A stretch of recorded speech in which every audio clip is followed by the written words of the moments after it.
The core profit centers of legacy media, which are TV affiliate fees and advertising, have been under duress now for several years.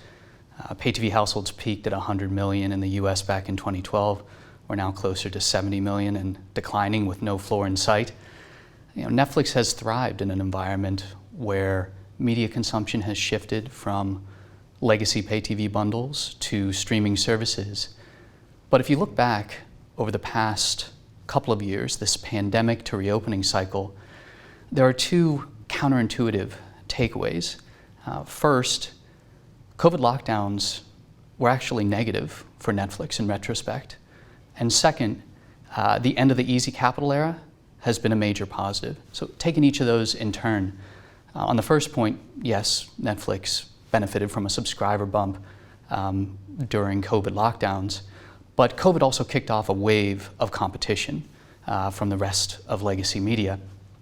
Theaters were closed, theme parks were shut down. Every studio, almost in unison, decided that they were all in on streaming.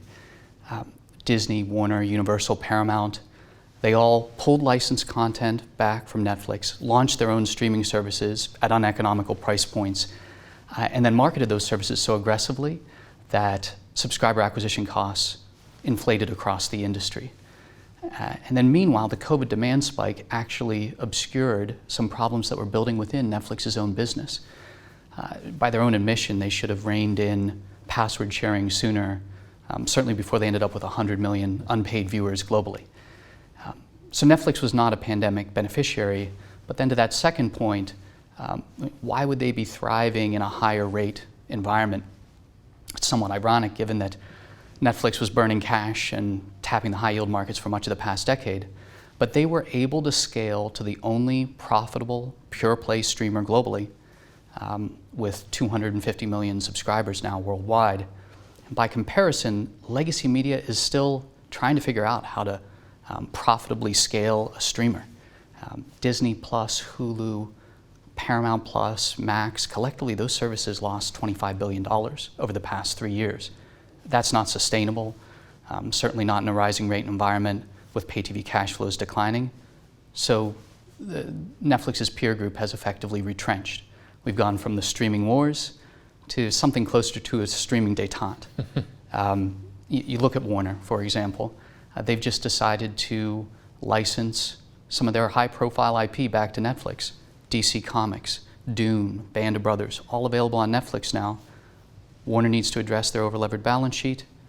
Netflix has their checkbook open. So overall, the media ecosystem, it's in flux, but we think Netflix is well-positioned to capitalize on this competitive rationalization phase of streaming media.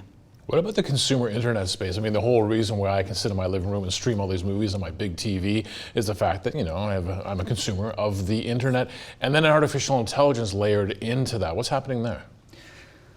Well, I would say there have been a handful of major shifts in computing architectures over the past 4 decades. Mainframes, PCs, mobile, cloud.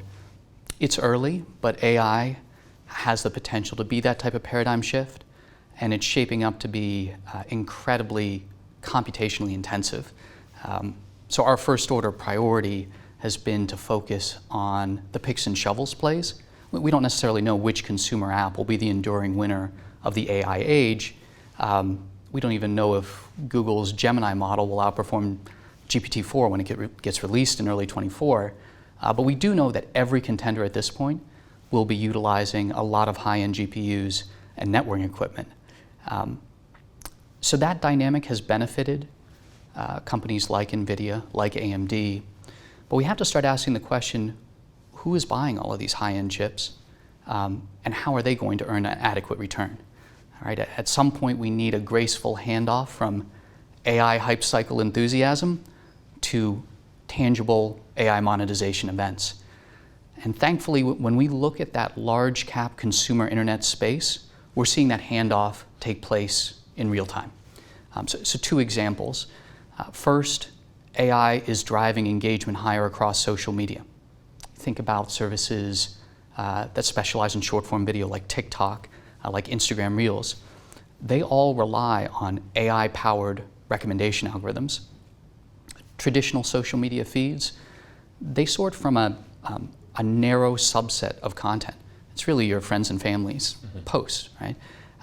Think about that step change in content recommendation complexity as you go to high velocity short form video, where you need to select from billions of pieces of content across the creator economy globally.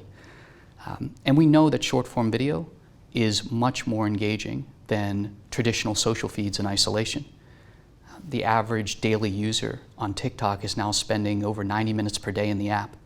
Instagram has seen their total engagement rise by 40% since 2020 when they launched their TikTok clone, Instagram Reels. And all else equal, more consumption equals more monetizable engagement for social media. The second example would be how AI is reshaping the ad tech stack behind consumer internet. The old targeting approach of individual ID tracking based on your browser or your device. Follow you across the internet, that question, right? That's right. That's on its way out, in part due to shifting data privacy norms. And what we're seeing instead are the most successful platforms implementing probabilistic, cohort-based targeting and attribution. And they're leveraging AI to deliver privacy-safe campaigns at scale. Google has Performance Max, Meta has Advantage Plus. They're all pushing AI deeper into their respective ad tech stacks. The end game here is to abstract away complexity for small and mid-sized advertisers that want to engage in performance marketing. Ideally, you'll have advertisers show up to these large platforms. They'll have basic creative elements. They'll have their return thresholds that they want to hit. Then they hand the keys over to Google and Meta and say, execute the campaign for us. And think about what generative AI could mean for the ease of ad creative. You could be in a situation where first-time marketers are launching full-fledged video campaigns from scratch.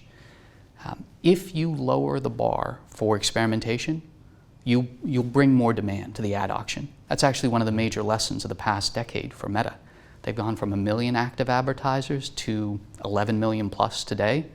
Smaller social media platforms, Snapchat, Pinterest, they'll have less than 1 million advertisers. A large broadcast network might have a couple of hundred major advertisers.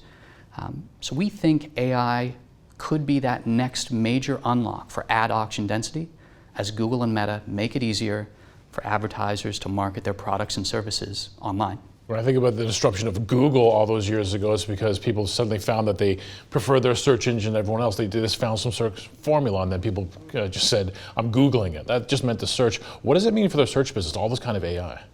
It's a great question. I think AI will evolve search to more of an AI-powered personal assistant, more conversational, certainly more creative than a text box and 10 blue links. But the big debate right now is whether AI disrupts or entrenches Google's incumbency in search. I think it was fair to say Google was caught off guard last year by how quickly consumers embraced ChatGPT, fastest app ever to 100 million users within 2 months. And then you had Microsoft, which is OpenAI's partner, their largest external investor, talking about how AI might jeopardize Google's search franchise. And suddenly we were fielding questions about the durability of Google's moat in search. Would Google cede share to an OpenAI Bing partnership? Would Google be able to offset the cost of LLM-powered queries? Those doubts were being directed at the same company that pioneered so many of the major advances in AI over the past decade. Whenever you say ChatGPT, that T stands for transformer. That was the neural network architecture that Google invented back in 2017. But from that trough of AI pessimism around Google in early 2023, Google's search share has been remarkably stable. They still control about 93% of searches globally. Bing is still stuck at 3%. Consumer search behavior hasn't changed meaningfully. So investors were rewarded for staying the course with Google, but now is not the time for complacency. I think we have to be focused on chatbot proliferation risk. What does it mean if you have an AI-infused search box on almost every digital surface, whether it's consumer or enterprise? Look at what Microsoft is doing, embedding co-pilots across the Office suite. What could AI mean in terms of monetization risk for search? You have to remember, Google spent the past 2 decades optimizing every single pixel on that search results page. If that UI shifts to more of a chatbot conversational interface, that could be disruptive for Google search advertising revenue. So we aim to have a balanced perspective, thinking about Google search. Clearly there are risks to monitor with AI, but there is further re-rating potential if Google can keep shifting the narrative from presumed AI laggard to convincing AI winner in 2024 and beyond.